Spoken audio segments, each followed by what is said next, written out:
Hello all, welcome back to another new video of learn with Bhavna. हमने 7 question complete कर दिए हमारे assignment के for July 24 and Jan 25 intake students. Along with that मैंने एक important tips वाली video बनाई है जिसका लिंक अभी ऊपर आपको आई बटन में आ रहा होगा राइट साइड में। तो वो वाली वीडियो आपको ज़रूर देखनी है अगर आपको अपना स्कोर इम्प्रूव करना है। कुछ आपको टिप्स एंड ट्रिक्स ध्यान रखनी है जब आप अपनी आंसर राइटिंग करोगे, जिसकी वजह से या फिर जिन रीजंस की वजह से आप अपना स्कोर इम्प्रूव कर पाओगे। तो अगर आपको अच्छा स्कोर चाहिए, अगर आपको अपना स्कोर इम्प्रूव करना है तो वो वाली वीडियो आपको बिल्कुल भी अवॉइड नहीं करनी है, वो वाली वीडियो आपको ज़रूर देखनी है। Now without wasting any more time let's start with a question जो कि हम करने जा रहे हैं क्वेश्चन 8। हमने ऑलरेडी 7 क्वेश्चन कंप्लीट कर दिए जिनकी लिंक जो है आपको इस वीडियो के एंड में मिल जाएगा, एक फोल्डर का link, and you can find out all videos of MSO 003 at one place. Now starting with question 8, हमें बात करनी है ह्यूमन डेवलपमेंट के बारे में एंड कैसे ह्यूमन डेवलपमेंट इकोनॉमिक डेवलपमेंट से अलग है, वो हमें इस क्वेश्चन में एक्सप्लेन करना है ना। जब हम बात करते हैं ह्यूमन डेवलपमेंट की तो उसके अंदर डिफरेंट डिफरेंट डायमेंशंस और कॉन्सेप्ट आ जाते हैं जहाँ पे हम ओवरऑल वेलबींग एक इंसान की, एक ह्यूमन की क्वालिटी ऑफ लाइफ, उस पर्टिकुलर इंसान के ग्रुप ऑफ पीपल की इम्प्रूव करने की बात करते हैं। हम यहाँ पे ह्यूमन डेवलपमेंट के अंदर बात करते हैं कि कैसे जो लोग हैं वो अपनी कैपेबिलिटीज, चॉइसेस, अपॉर्चुनिटीज को इम्प्रूव कर सकते हैं, कैसे वो प्रोडक्टिव हो सकते हैं, क्रिएटिव हो सकते हैं और एक फुलफिलिंग लाइफ अपनी जी सकते हैं।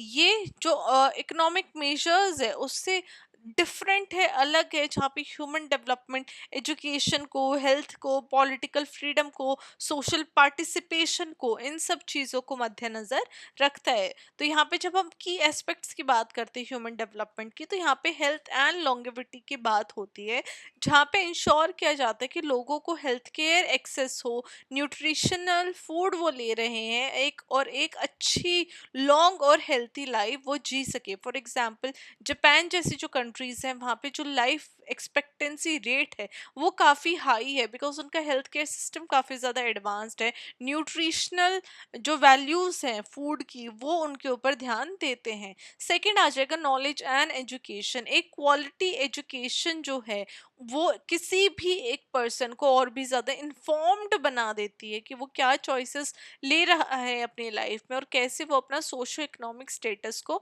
इम्प्रूव कर सकता है। फॉर एग्जांपल अगर हम केरला की बात करते हैं तो केरला के अंदर लिटरेसी रेट काफ़ी ज़्यादा हाई है जो कि एक सोशल इंडिकेटर को दर्शाता है, एक बेटर सोशल इंडिकेटर को। नंबर थर्ड आ जाएगा स्टैंडर्ड ऑफ लिविंग। अच्छी इनकम, अच्छा घर, अच्छे रिसोर्सेज बहुत ज़्यादा ज़रूरी है एक स्टैंडर्ड ऑफ लिविंग को जीने के लिए या फिर एक स्टैंडर्ड ऑफ लिविंग को मेंटेन करने के लिए। फोर्थ आएगा फ्रीडम एंड पार्टिसिपेशन।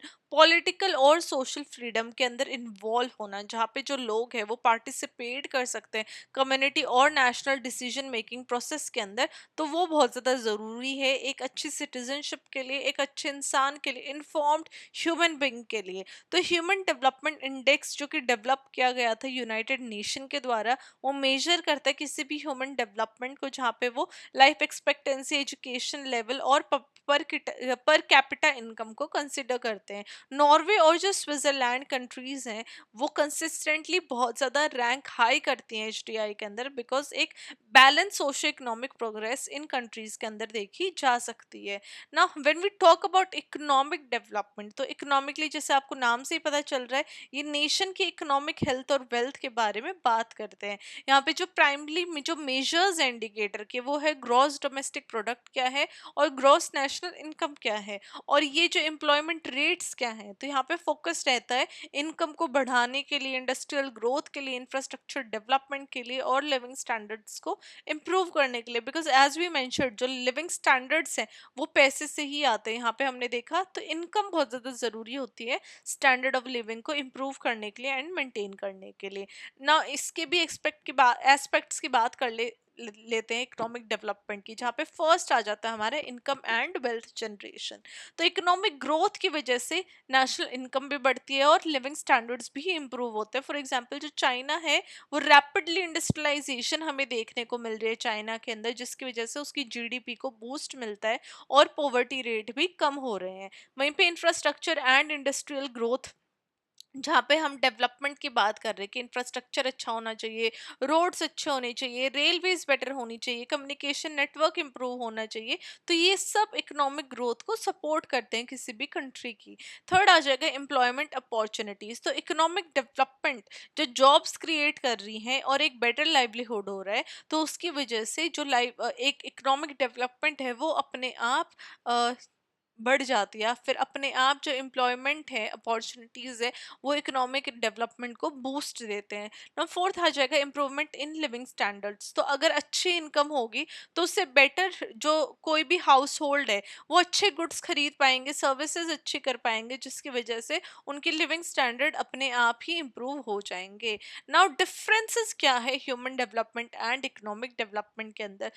तो जो फोकस और स्कोप है, तो ह्यूमन डेवलपमेंट वहाँ पे बात करता है वेल बीइंग की, कैपेबिलिटीज की, इंडिविजुअल की फ्रीडम की, जहाँ पे हेल्थ, एजुकेशन और पार्टिसिपेशन आता है सोसाइटल प्रोसेसेस में।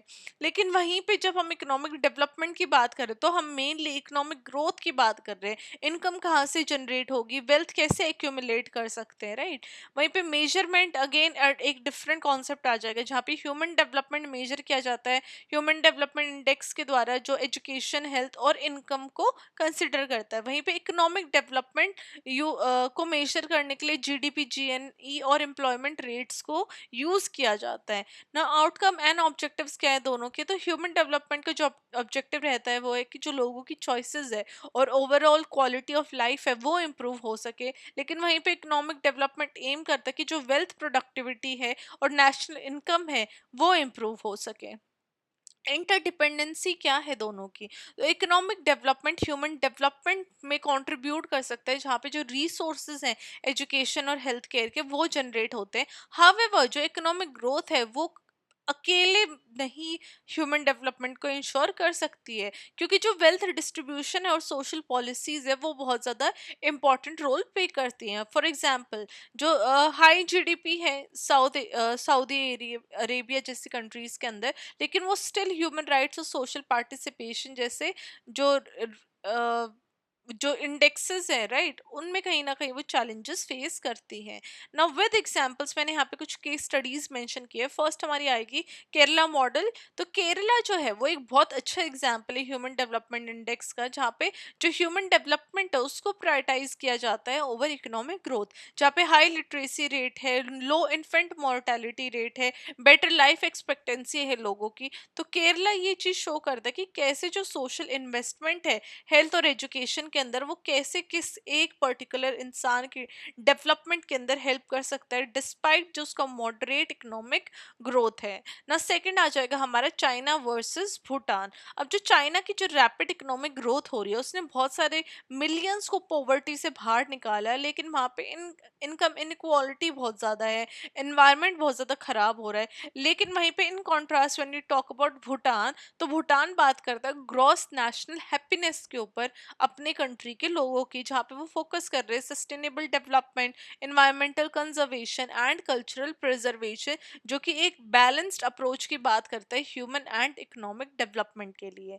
तो ये हमारी कुछ केस स्टडीज थी जहाँ पे हमने दोनों के जो पर्सपेक्टिव है या फिर जो की फोकस है उनके बारे में बात की। Now at the end we have to conclude our answer, जिसके लिए हमें एक कंक्लूजन लिखनी बहुत ज़्यादा ज़रूरी होती है। एंड ये मैं अपनी हर एक वीडियो में मेंशन करूंगी, बिकॉज बच्चे नहीं लिखते हैं एंड दे लूज मार्क्स। तो मैं नहीं चाहती आप कोई भी अपना मार्क्स लूज करो, because each and every mark is very important. आपका जो असाइनमेंट है वो 30% वेटेज आपकी लेता है फाइनल मार्क्स के अंदर, end of course 30% weightage is way much more important and way much more stronger, right. तो यहाँ पे कंक्लूजन के साथ हम अपना आंसर एंड करेंगे। एंड कंक्लूजन के अंदर मैंने लिखा है कि जब हम इकोनॉमिक डेवलपमेंट की बात करते हैं कि जो बहुत ज़्यादा ज़रूरी है national wealth and infrastructure growth के लिए, ह्यूमन डेवलपमेंट इंश्योर कर रहा है कि जो ग्रोथ है वो इम्प्रूव कर सके wellbeing opportunities and social equity के लिए। दोनों ही इंटरडिपेंडेंट है। इकोनॉमिक जो प्रोग्रेस है वो रिसोर्सेज प्रोवाइड करती है ह्यूमन डेवलपमेंट के लिए। हेल्दी एजुकेटेड पॉपुलेशन किसी भी कंट्री की प्रोडक्टिविटी और सस्टेनेबल ग्रोथ को एनहांस करती है। तो होलिस्टिक डेवलपमेंट, ओवरऑल डेवलपमेंट के लिए कंट्रीज को एक बैलेंस लाना चाहिए with in economic policies and with social investment, जिसके थ्रू एक इंक्लूसिव ग्रोथ और ह्यूमन एम्पावरमेंट हमें देखने को मिल सकती है। तो ये हमारा आंसर था जहाँ पे हमने देखा कि कैसे जो ह्यूमन डेवलपमेंट है एंड इकोनॉमिक डेवलपमेंट है, दोनों कैसे डिफरेंट है, दोनों के जो की एस्पेक्ट है डेवलपमेंट के वो कैसे एक दूसरे से डिफरेंट है। बट ऑफ कोर्स जो इकोनॉमिक डेवलपमेंट है वो ह्यूमन डेवलपमेंट के अंदर आ सकता है, but human development is way much more broader then economic development. तो ये हमने समझने की कोशिश की through this answer. Let me know आपको एक्सप्लेनेशन कैसी लगी। अगर आपको एक्सप्लेनेशन अच्छी लग रही है, अगर आपको कॉन्सेप्ट क्लैरिटी हो रही है, तो प्लीज़ चैनल को सब्सक्राइब कीजिए, वीडियो को लाइक कीजिए एंड अपने असाइनमेंट आंसर्स लिखते रहिए।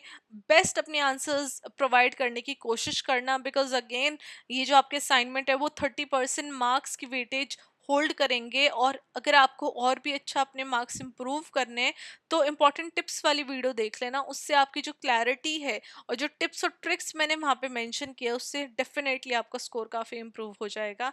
And I'll see you very, very soon with question 9. Till then, keep on studying, keep on writing your assignments, and all the very best.